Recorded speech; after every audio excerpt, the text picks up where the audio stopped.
The words cut through the air like broken glass. "Back to where you belong." Detective Aaron Harlow's voice was flat, rehearsed cruelty. His hand shoved the woman hard against the hood of her car, scattering her shopping bags across the polished pavement. Silk blouses, folded slacks, bright tissue paper. Everything fell as though it had been trash dropped in the wrong neighborhood. He leaned close enough that she could smell his breath before his open palm exploded across her cheek. The sound cracked through the upscale district. For a suspended instant, the city went silent. Then the phones rose. Strangers lifted their screens like shields, recording every second as though justice might only exist if caught by the lens. Dr. Liana Mercer did not cry out. Her hand rose to her burning cheek, fingers trembling but deliberate, as though measuring the damage. She looked at Harlow and spoke with a calmness that did not belong to the moment. "You've just destroyed yourself." It was not a threat. It was observation, as factual as the timestamp burning itself into the security camera overhead. 3:47 p.m. The hour that would haunt him. The hour that would change everything. 9 hours earlier, Liana had been somewhere else entirely. The morning had begun with stillness. She stood before the mirror in her small apartment, fastening the collar of a navy jacket. Her reflection stared back, composed, cautious, ready to step into the role she had prepared for all her life. Tomorrow she would walk into the Harbor City Enforcement Bureau as its new commander. 20 years of study and service had carried her here. A doctorate in criminology, endless nights analyzing reports, and a stubborn refusal to abandon reform, no matter the cost. Her phone buzzed. Mayor Evelyn Cross's voice came through firm, clipped. "Liana, the council is behind you. Do what you must. This city is finished with cover-ups." Liana's eyes slid toward the laptop already open on the kitchen table. The file glowed on the screen. Harlow's face stared back at her, the sharp jaw and the practiced smirk of a man convinced of his own permanence. A record of 12 complaints. Intimidation. Excessive force. Always the same victims. Always the same dismissals. She closed the computer gently, as though shutting a lid on something venomous.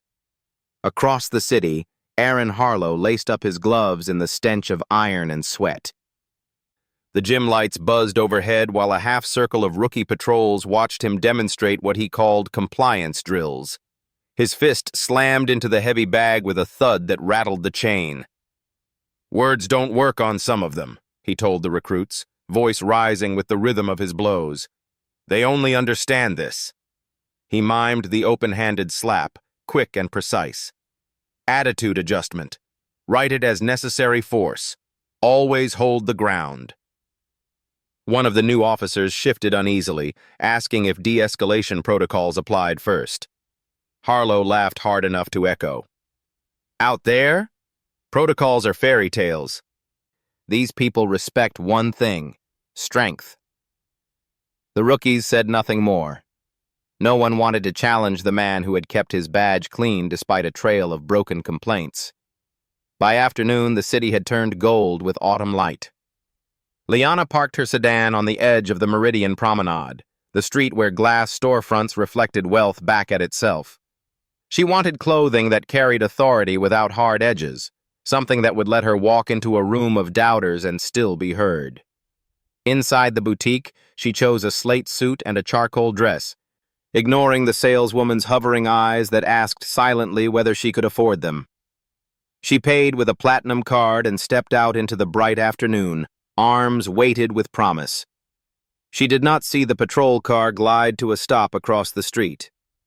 Harlow had been restless all day. Nothing but traffic violations and noise complaints, not the kind of work that satisfied the gnawing in his chest. When he saw her, an unfamiliar woman, skin the wrong shade for the district, loading expensive bags into a polished sedan, he felt the spark. Wrong picture, wrong neighborhood, wrong. He called it in. A possible theft, suspicious activity. His voice painted the story before reality could intervene. Unit 12, describe the activity, the dispatcher asked. Working on it, he muttered, already out of his car, already walking fast. Liana was closing her trunk when she felt him coming. Heavy steps cutting across asphalt, uniform pressed, hand resting casual on the grip of his holster. She straightened instinctively, pulse quickening.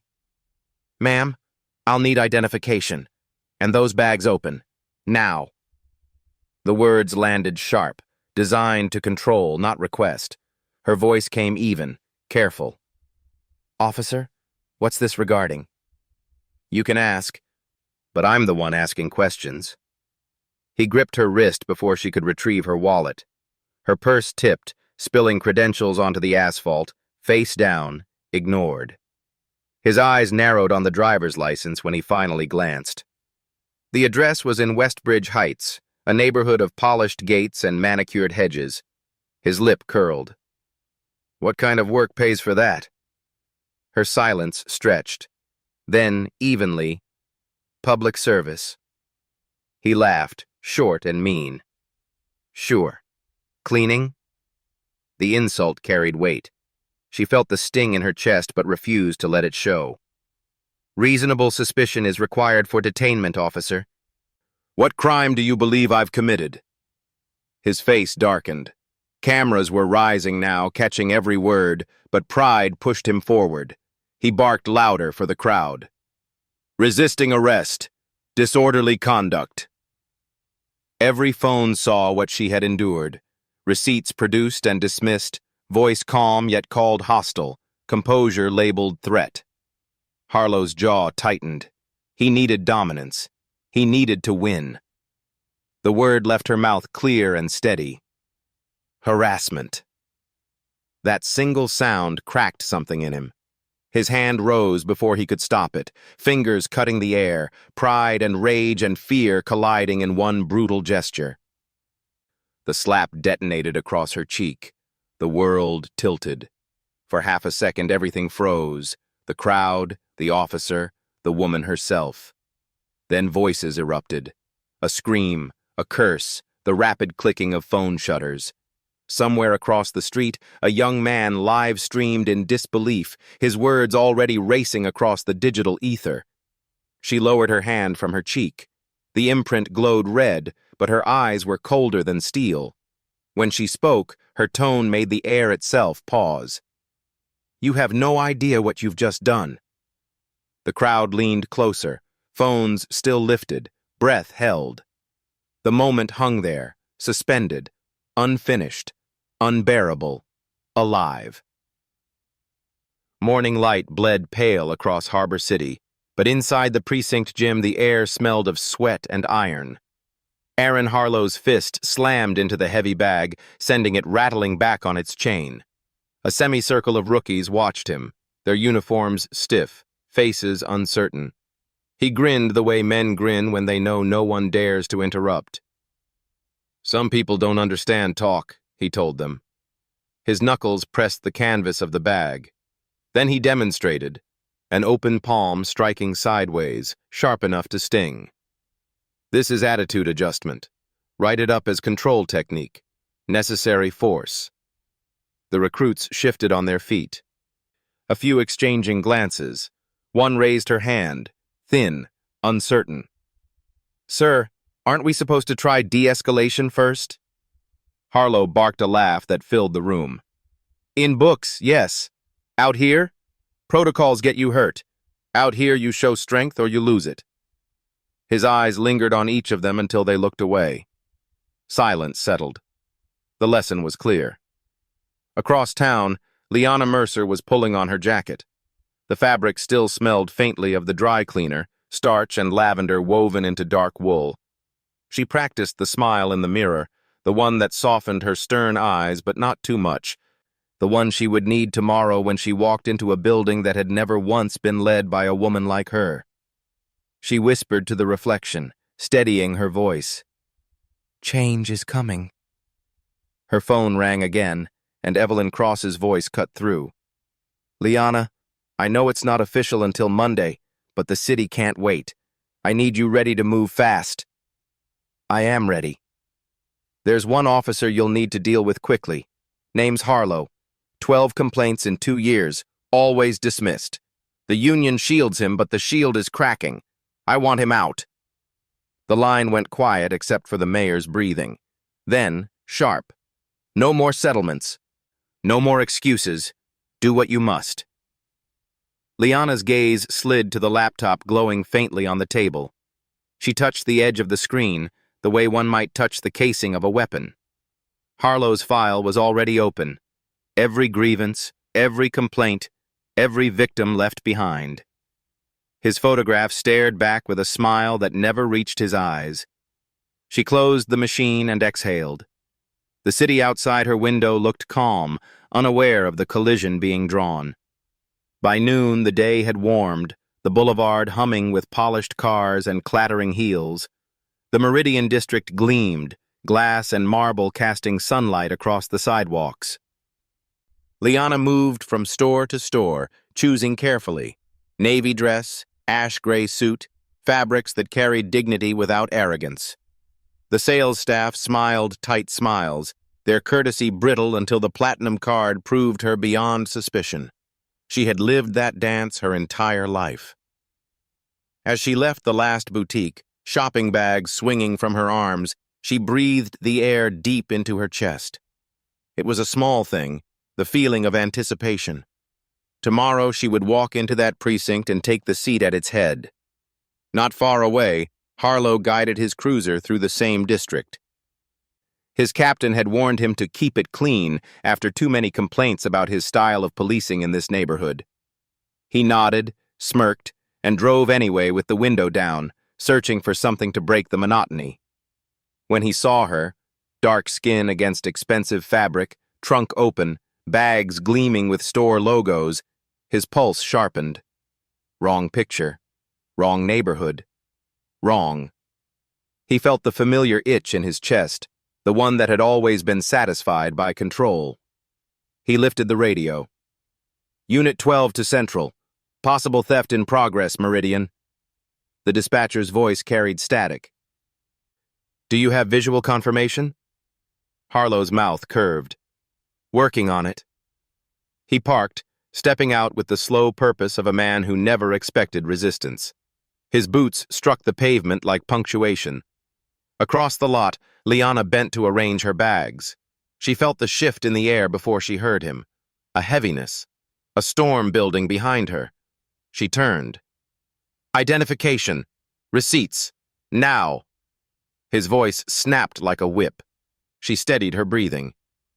"Officer, may I ask what this is regarding?" "You can ask. I'm the one asking questions." His hand dropped to rest on the grip of his holster, casual as conversation. She moved to retrieve her wallet, but his fingers closed hard around her wrist. Her purse tipped and spilled. Cards and credentials scattered on the asphalt, the wind brushing them face down. He didn't bother to look. He scanned her license and snorted. "Westbridge Heights? That your real address?" "Yes." "What job pays for that?" Her silence was measured. Then, coolly, "I serve the public." His laugh was a cut. "Right. Cleaning?" She absorbed it without flinch, though it burned. 20 years had trained her to answer judgment with composure. "Officer, you need reasonable suspicion. What crime exactly do you suspect?" His face flushed. Phones were out now, lenses rising like witnesses. He raised his voice, throwing it to the crowd. "Resisting arrest! Disorderly conduct!" Every bystander knew it for what it was. Every lens caught it. Still, his pride refused to yield. She gave him the word he feared most. Harassment. That single word snapped the chain inside him. His hand rose, palm open, fingers rigid. The afternoon tilted. The moment stretched. His hand swung down.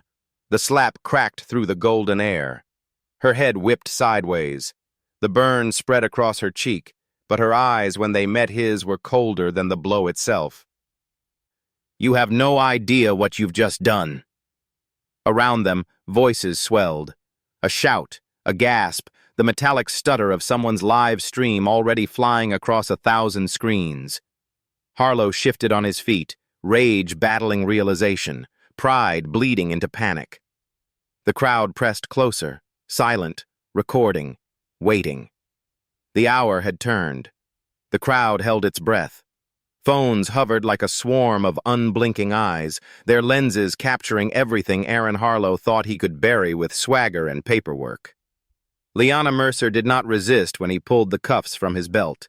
She extended her wrists, palms up, her cheeks still burning with the handprint he'd left there. The crowd murmured, unsettled, some calling out that she had done nothing wrong.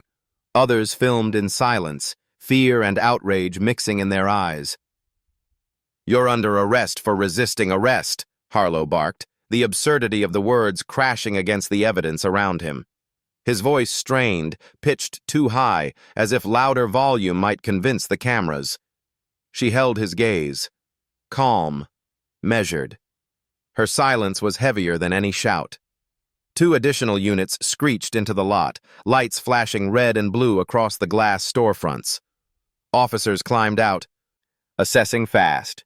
1 woman cuffed, 1 man flushed with adrenaline, the crowd restless, phones rising higher. Officer Nina Torres was the first to approach. Her eyes flicked over the scene. The bags on the pavement, the government plates on the sedan, the red print blooming across the woman's cheek. Something in her gut told her the story didn't match the call. Harlow's voice snapped her attention. "Torres, cuff her and document resistance." Torres hesitated. "Sergeant, I don't see any—" "You questioning me?" His tone cut, daring her to continue. She looked at the woman in cuffs, saw the composure that spoke louder than any words. Torres swallowed and said nothing. They placed Liana in the back of the cruiser. She did not speak during the ride. The city blurred past, storefronts and bridges and alleys, the same streets she had studied for years as crime data points, now passing by behind steel mesh. The silence pressed down, heavier than the cuffs. Harlow spoke into the radio with the certainty of a man writing his own alibi. "Unit 12, transporting female subject. Aggressive. Non-compliant. Minimal force applied." Minimal force. The phrase tasted of ash. At the precinct, the booking sergeant looked up from the desk. Maria Alvarez had seen Harlow bring in plenty of suspects, most of them black, most of them deflated by the time they reached her station. But this woman stood straight, shoulders squared despite the red mark slashing her cheek. "What's the charge?" Alvarez asked. "Resisting arrest. Assault on an officer," Harlow answered quickly. Alvarez's eyes narrowed. "She assaulted you?" Harlow leaned in, lowering his voice. "Took a swing. I blocked it. Compliance strike." Alvarez studied the woman longer. No bruises on Harlow, but 5 fingers of fire stamped on her face. She raised an eyebrow but said nothing. She had learned silence was often safer. "Any injuries?" Alvarez asked the woman. "Yes," Liana replied evenly. "Assault by an officer. Document it." Alvarez nodded and motioned for the camera. The flash popped. The image froze the truth. A face calm but marred by violence, time-stamped forever. In holding cell B, the concrete bench was cold. 2 other women sat slouched against the wall, their eyes tired, their bodies carrying stories too familiar. One of them, a wiry woman with restless hands, glanced up. "What they got you for?" "Existing," Liana said softly. "Existing in the wrong place." The woman snorted. "Then it was Harlow. He's got a hand like a hammer, doesn't he? Everyone knows him. Everyone fears him." Liana studied her cellmate, filing every word away. Knowledge had always been her sharpest weapon. Down the hall, Harlow strutted into the break room, voice loud enough to reach the vending machines. "She thought she could mouth off to me, tried to tell me procedure. Had to remind her who's in charge." A few officers laughed uneasily. Most just looked away. Only Torres sat apart, her sandwich untouched, her stomach tight. She had seen enough to know the story would not hold. The handprint on the woman's cheek was burned into her mind. In the fingerprint lab, a technician named David Kwan fed Liana's prints into the system. He had processed thousands before, names and numbers scrolling across the screen without consequence. But this time the machine paused, then flashed red across the monitor. Classified clearance. Federal level. Immediate contact required. Kwan blinked. He ran it again. Same result. Again. Same. He swallowed hard and picked up the phone. "Captain, you'd better come see this." 3 minutes later, Captain Adrian Monroe entered the lab, coffee still in hand. He read the screen twice. His face paled. He knew the name. Everyone had seen the announcement. Harbor City's first female commander, arriving Monday. "Tell no one," he muttered. "Not yet." In the holding cell, Liana sat with her hands folded, breathing steady. She knew the wheels were turning somewhere in the building. She knew the truth could not be hidden forever. But time moved like molasses in confinement. The silence pressed heavier, the cost of composure weighing more with every minute. She touched her cheek, felt the heat still there. The fire had not faded. In the captain's office, Monroe stared at the phone in his hand. He would have to call the mayor. He would have to explain how one of his own had assaulted the incoming chief. He closed his eyes for a moment, the weight of the crisis settling over him like lead. Down the corridor, Harlow leaned back in his chair, telling his story louder with each retelling, painting himself the hero who stopped a thief, the officer forced into action.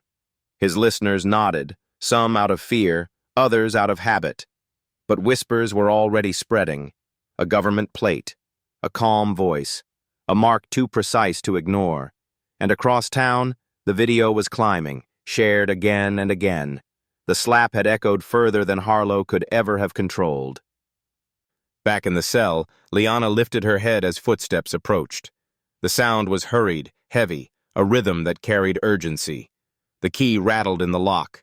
Captain Monroe stood in the doorway. His voice was low, almost reverent. "Dr. Mercer." The other women blinked, confused. Liana rose slowly, her posture unbending. "Captain," she answered. Her voice was steel wrapped in calm. The air shifted. The cell was no longer a cell. It was a stage, and the curtain had just lifted. Captain Adrian Monroe led Liana Mercer out of the cell block, his keys rattling against his thigh, his face drained of color. Every officer in the hallway stopped to stare. Some whispered her name under their breath, realization striking them too late. Others averted their eyes, unwilling to face what was unfolding. Liana walked with measured steps, her cuffed wrists heavy, but her gaze unbroken. The handprint on her cheek pulsed like a brand. She carried it without shame. Every step was recorded in memory, in the silence of those who finally understood who she was. Monroe ushered her into his office and shut the door. His voice faltered when he spoke. "Dr. Mercer, I don't know how to say this. We didn't—" She cut him off, her tone flat. "You allowed it." He swallowed hard. "We didn't know." "That is the problem," she said. Her eyes burned into him, stripping him of the comfort of excuses. The office was quiet except for the hum of the fluorescent lights. On Monroe's desk, her file lay open, the mayor's signature on the appointment letter staring back at him like a reminder carved into stone. "You're supposed to start Monday," Monroe murmured. "Officially." "I was supposed to start by introducing reform," she answered. "Instead, I'll begin by explaining how one of your sergeants decided to strike his incoming commander in front of an audience." Monroe rubbed his temple. He looked older in that moment, the weight of complicity pressing down on him. "What do you want from me right now?" "Suspension. Immediate. Full investigation. Every complaint, every witness statement, every file he's buried under paperwork. And I want them tonight." Her words cracked through the room like hammer blows. Monroe nodded, too quickly. Yes, of course. It will be done. She stood, crossing to the window. Below, the bullpen was alive with whispers, officers leaning close to one another, eyes darting toward Monroe's office. They were pretending to work, but everyone knew. The slap had traveled faster than any memo, faster than the truth could be controlled. Liana turned from the window. "Call him in." Monroe froze. "Now?" "Now," she said. The intercom crackled as Monroe's trembling voice summoned Aaron Harlow to his office. Across the hall, Harlow had been finishing another retelling of his afternoon conquest, his laughter brash, his voice scraping like gravel. He swaggered toward the captain's door, expecting praise, expecting protection. He did not expect to see her. She sat in the chair facing Monroe's desk, her posture regal, her wrists no longer bound. The red imprint on her cheek glared in the fluorescent light. Harlow stopped cold. "What? Why is she here?" He looked from Monroe to Liana, confusion spiraling into anger. "She's supposed to be in holding." "She was," Liana said, her voice calm. "Until now." Her words landed like stone dropped into water, rippling through the room. Monroe gestured stiffly. "Sit down, Harlow." The sergeant obeyed, but his smirk faltered. He tried to recover it, leaning back in the chair with mock confidence. "I assume this is about the arrest report. I made sure to document everything. Protected the department like always." He waited for Monroe's nod, for validation. None came. Instead, Liana spoke. "Aaron Harlow, I am the new commander of this bureau." The smirk slid from his face. He stared at her, lips parting soundlessly. That's impossible. The new chief's supposed to be from the feds." She leaned forward, her voice low but sharp enough to cut. "I am from the feds. 20 years in civil rights enforcement, specializing in misconduct, specializing in men like you." The silence was suffocating. Harlow laughed, but the sound was brittle. "No, you're lying. This is some kind of setup." Monroe slid a tablet across the desk. The video played, multiple angles from phones and security cameras. Harlow's voice, his words, his hand rising, the crack of the slap, the crowd gasping. Crystal clear, indisputable. Harlow's face drained. "That's taken out of context." "Would you like me to play it again?" Liana asked. Her tone never rose. It didn't need to. His mouth opened and closed. No words came. She spread a manila folder across the desk. 12 complaints, all dismissed, all involving citizens of color, all hidden behind paperwork and silence. One by one, she read the names. Angela Vega, Jerome Wallace, Tasha Bennett. Each incident, each dismissal. Every strike that should have ended his career years ago. With each name, Harlow sank deeper into his chair. "These aren't isolated," she said. "This is a pattern. And today you made the mistake of thinking I was powerless. You struck your new chief in broad daylight." His hands shook. He tried to steady them on his knees, but the tremor betrayed him. "Please, I've got a family, kids in school, a mortgage. You end my job, you end everything." "You should have thought about that before you raised your hand," she said coldly. Monroe's voice cracked. "Sergeant Harlow, you are suspended effective immediately. Badge and weapon. Now." Harlow fumbled at his chest, unpinning the shield that had protected him for 12 years. It clattered against the desk like the closing of a cell door. His service pistol followed, heavier than it had ever felt in his hand. His voice broke. "You can't do this. I've served this city." "You've served yourself," Liana said, "and you've betrayed every oath you ever swore." The bullpen outside had gone silent. Faces turned toward the office door, waiting, straining to hear. Monroe drew in a breath. "You're dismissed, Harlow. Leave the building." For the first time, Aaron Harlow's swagger was gone.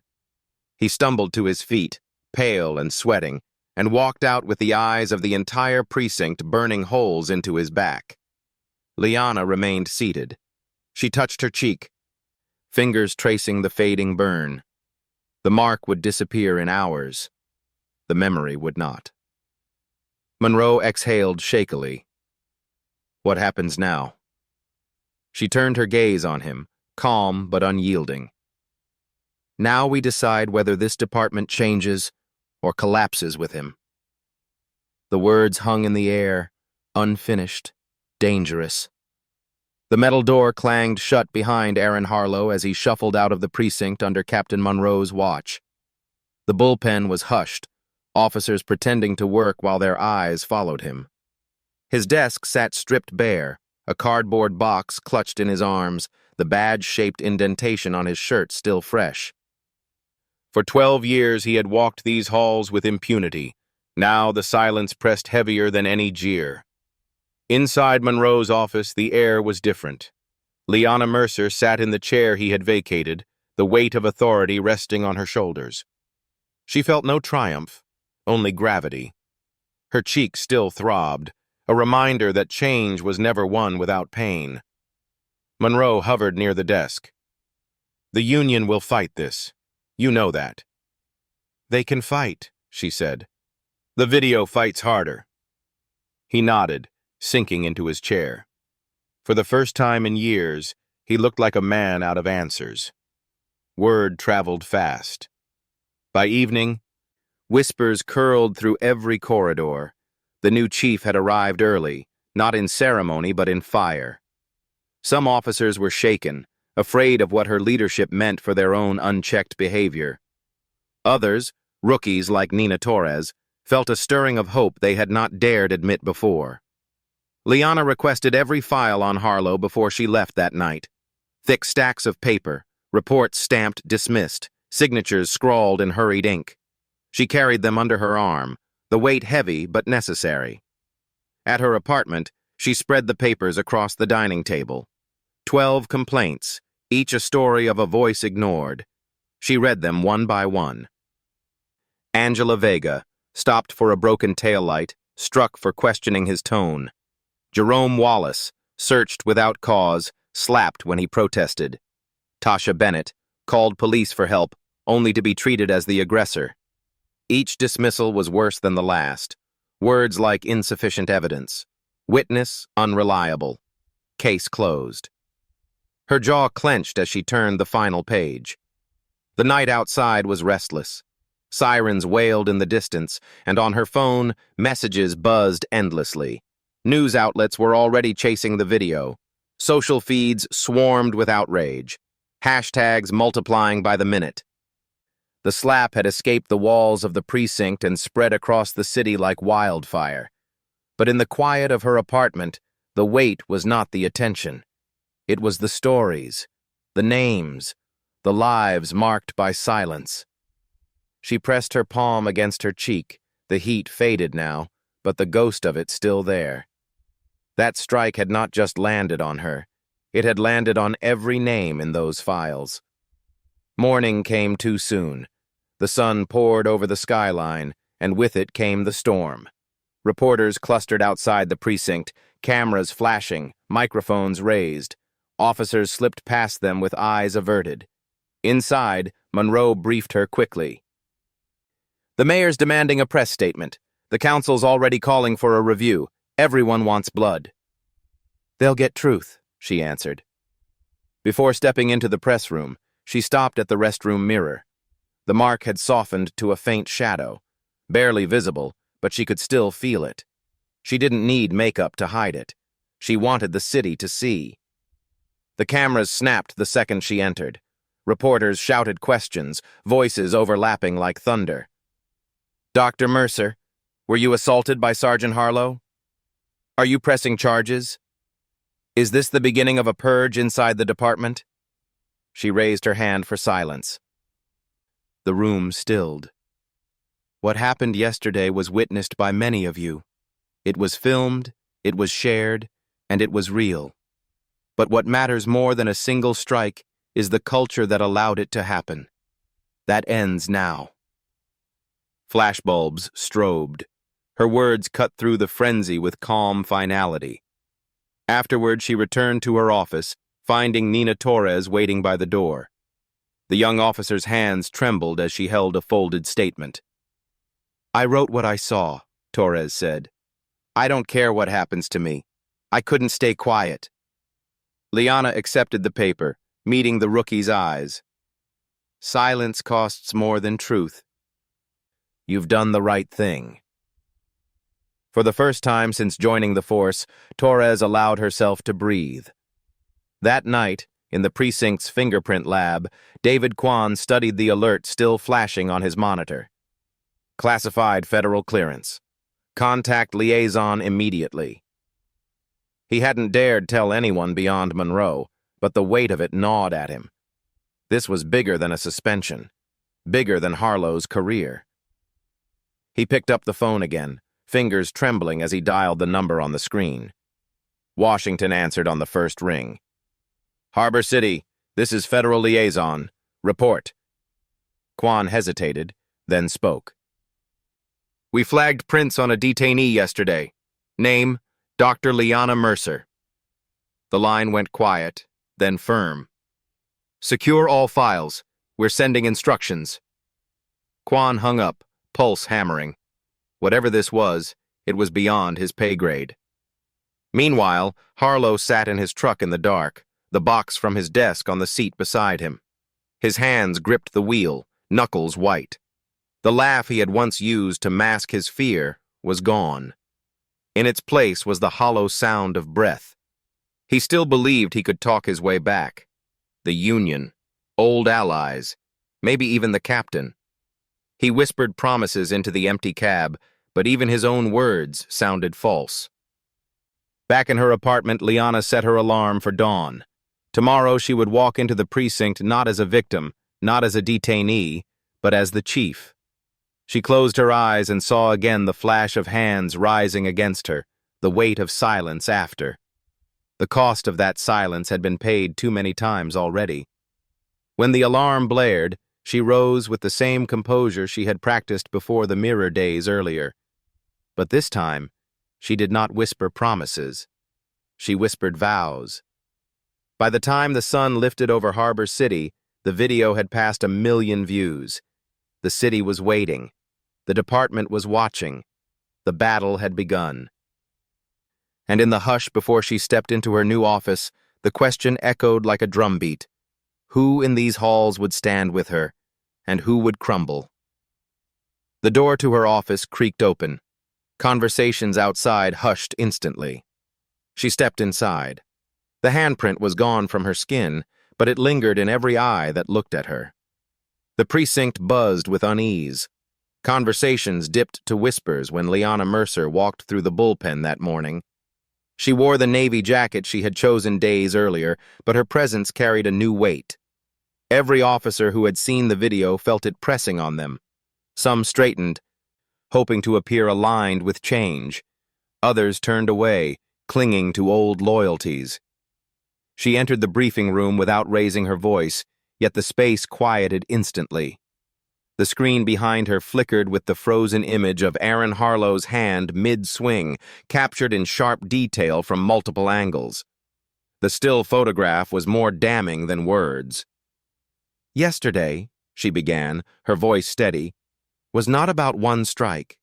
It was about a culture that gave a man the belief he could strike at all." The rookies shifted in their seats. Veterans stiffened, some with guilt, others with resentment. Liana let silence stretch, letting each officer feel the weight of her gaze. "That culture ends here. I will not command through fear. I will not tolerate silence. You have a choice. Be part of the solution, or part of the problem that must be removed." The words dropped like stones in water, rippling outward. When the meeting ended, officers dispersed in murmurs. Some avoided her eyes, Others, Nina Torres among them, looked at her with cautious hope. Captain Monroe lingered. "Chief, the Union's already circling. They're demanding to reinstate Harlow until a hearing." "They won't," Liana said. "Not after what they've seen." Monroe rubbed his forehead. "You underestimate how many still protect him." "I've lived my life underestimated," she replied. Later that afternoon, Harlow was summoned back into the building, not as an officer, but as a suspended man asked to account for his record. He entered the captain's office with a swagger that looked thinner than before, like a costume worn too long. He dropped heavily into the chair across from her. "So this is the show? Parade me in front of rookies? Make yourself look righteous?" Liana didn't respond. She slid a stack of files across the desk. "Your history, every complaint, every victim." He shoved the folder back with a scoff. "Old paper. Doesn't mean anything." "It means everything," she said. She opened one file, reading aloud. "Angela Vega, traffic stop. Struck without cause. Dismissed due to insufficient evidence. Witness testimony ignored." She set the file aside, lifted another. "Jerome Wallace. Compliance strike during a stop that produced no contraband. Case dropped because of prior unrelated arrest." Another page. "Tasha Bennett. Domestic call. Victim seeking help. Instead, she was your victim." Each name was a nail driven into the coffin of his career. Harlow's breath grew shallow. His smirk faltered. "You think you can bury me with paperwork?" he snapped. "I've got allies, union reps, politicians who owe me favors." "Do you?" Her voice cut him open.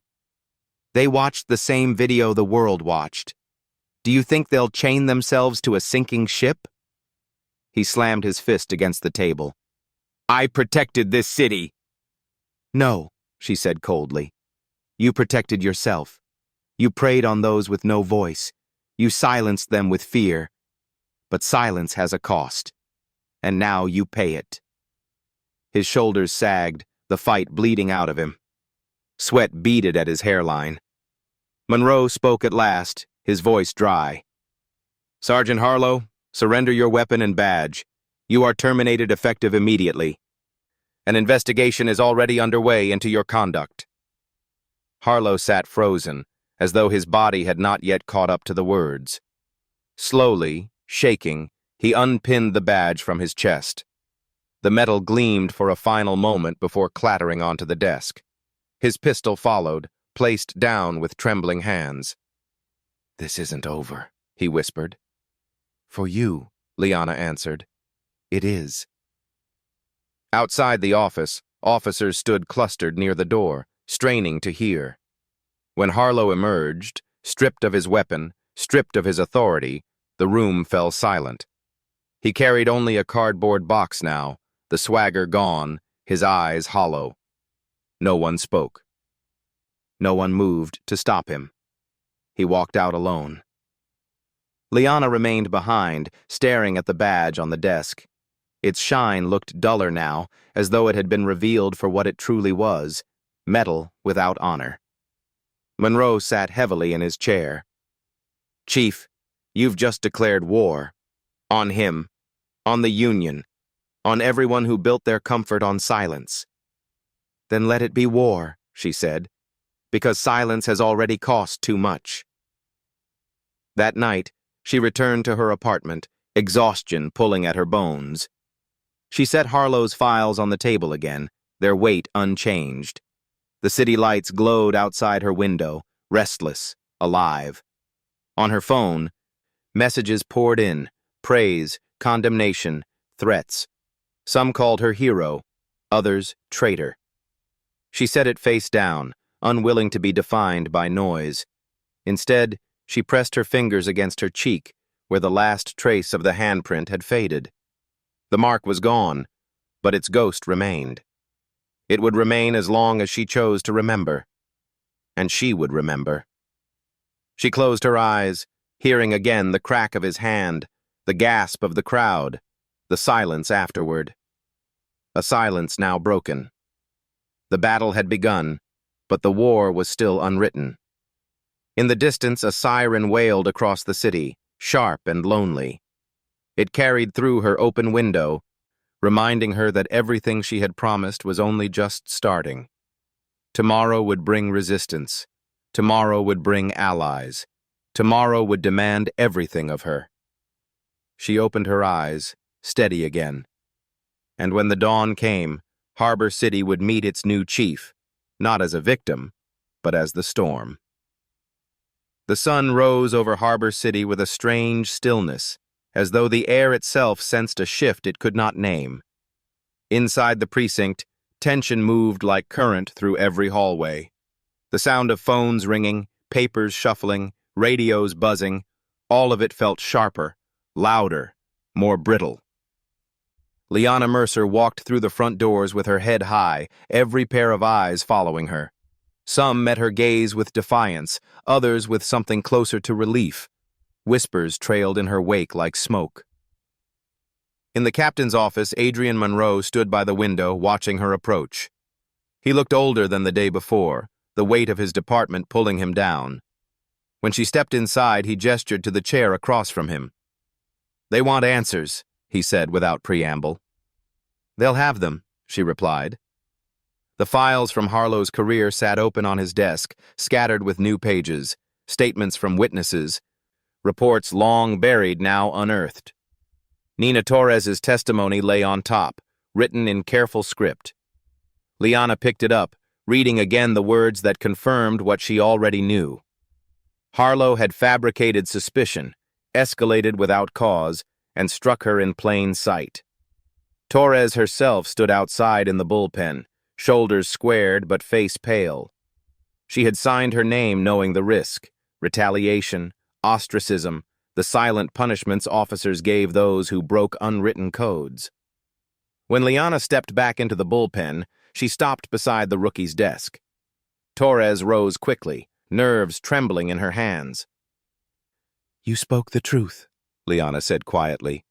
"That takes more courage than you realize. You've given me what I need to begin." Torres swallowed hard, nodding once. "Yes, Chief." The words spread across the room like a spark. Chief. Spoken aloud for the first time inside those walls. Some officers stiffened at it, unwilling to bend. Others breathed it in like oxygen. By midday, the union representatives arrived, 3 men in dark suits, briefcases in hand, their faces set with practiced indignation.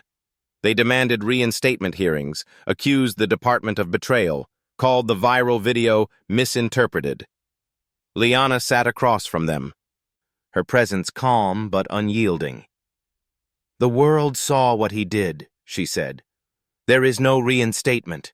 There is only accountability." One of the men leaned forward, his voice sharp. "You won't last 6 months if you keep this up. The rank and file won't follow someone who turns on her own." She met his stare without blinking. "Then let them leave. I will not lead through fear, and I will not protect rot. Respect must be earned, not demanded." The room went silent. The union men gathered their papers, leaving with muttered threats, but even their confidence seemed thinner than before. That evening, Monroe called her into his office again. His voice was low, strained. "You've rattled the hornet's nest. Half the department's on edge. Some are whispering that you'll burn everything down just to make a point." "Not to make a point," she answered. "To build something worth trusting." He looked at her for a long time. "Do you really believe you can change them?" "I don't have the luxury of doubt," she said. Outside the office, a different energy moved through the ranks. Some officers who had once laughed at Harlow now studied their own files with unease. Whispers grew louder. Who would be next? What other complaints might resurface? Fear tightened its grip on some, while others found relief in the possibility of cleansing. That night, Liana walked the quiet corridors of the precinct alone. The echo of her footsteps followed her, steady, deliberate. She paused by the evidence board, the names of cases unsolved, victims unseen. She thought of Angela Vega, Jerome Wallace, Tasha Bennett. Their voices had been silenced by bureaucracy, by complicity, by men who believed themselves untouchable. Not anymore. In the break room, she found Torres sitting alone, staring at a cup of untouched coffee. The rookie jumped to her feet when she entered. "At ease," Liana said softly. She sat across from her. "You think the others hate you for speaking out?" Torres hesitated, then nodded. "They don't," Liana said. "They fear what your truth demands of them. But fear is the first step to change." For a moment, Torres allowed herself to smile. It was small, fragile, but real. Across town, Aaron Harlow sat in the dark of his home, the glow of his television flickering across his face. News anchors replayed the video on a loop, each strike dissected, each word analyzed. His name had become shorthand for corruption, his career a public lesson in arrogance. His phone buzzed with messages from allies who no longer spoke in solidarity, only in distance. He cursed the screen, cursed the woman who had undone him, cursed the silence of those who once protected him. But no curse could smother the truth. Back at the precinct, Monroe found Liana still in her office near midnight. Papers covered the desk, patterns of misconduct spreading like veins across the page. He leaned against the doorway, arms folded. "You're not sleeping," he said. "I can't afford to. You'll burn out." She looked up at him, eyes steady despite the shadows under them. "Then I'll burn with purpose." He had no answer to that. When he left, she remained alone. The city's hum outside the window carried through the glass, mingling with the silence of the office. She pressed her fingers once more to her cheek, remembering the hand that had struck her, the silence that followed, the voices that finally broke it. The department was shifting. Fear and hope tangled in its veins. But tomorrow would demand more. Tomorrow would decide whether the fear hardened into rebellion or softened into reform. The line was razor thin, and as she sat in the dark, the question hovered in the air, unfinished. Who would stand with her when the reckoning deepened, and who would fall away? 6 months later, the courtroom was filled to its edges. Wooden benches creaked under the weight of spectators, reporters scribbled notes, cameras waited like vultures for a single image. At the front, Judge Helena Ward adjusted her glasses, her gavel tapping once for silence. "State versus Aaron Harlow," she said. Her voice carried across the chamber like a blade drawn from its sheath. "On the charge of assault and battery against a superior officer, we find the defendant guilty." The words cracked through the room. Aaron Harlow's shoulders caved, his face drained of the last fragments of arrogance. His attorney leaned close, whispering something desperate, but Harlow's eyes were empty. He had built his career on swagger, intimidation, silence. None of it saved him now. Liana Mercer sat in the front row. She felt no satisfaction, no smile, only the steady breath of relief. The verdict was not her victory alone. It belonged to every name in those files, every citizen dismissed, every story silenced. Judge Ward continued, her tone sharpened by decades of restraint. "You racially profiled. You fabricated suspicion. You escalated without cause. And you struck an innocent woman whose only crime was to exist in your line of sight. That woman also happened to be your chief. Your actions represent everything the public fears about law enforcement. And today, accountability arrives." Harlow was sentenced to 18 months in prison, 5 years probation, and a lifetime ban from wearing a badge. The gavel struck. It was over. Reporters swarmed outside the courthouse, microphones thrust into the cold air. Liana stepped past them, her words brief. "Justice is not a gift. It is work. Today, that work continues." The city listened. Weeks became months. The Harbor City Enforcement Bureau bent, cracked, and began to reform under her hand. Complaints dropped. Trust began to rise. Mandatory training reshaped habits once hardened by arrogance. Body cameras could no longer be switched off. Civilian oversight boards carried real weight. Officers who resisted either adapted or walked away. 12 resigned in the first month. 8 were dismissed. But others stayed, choosing the harder road.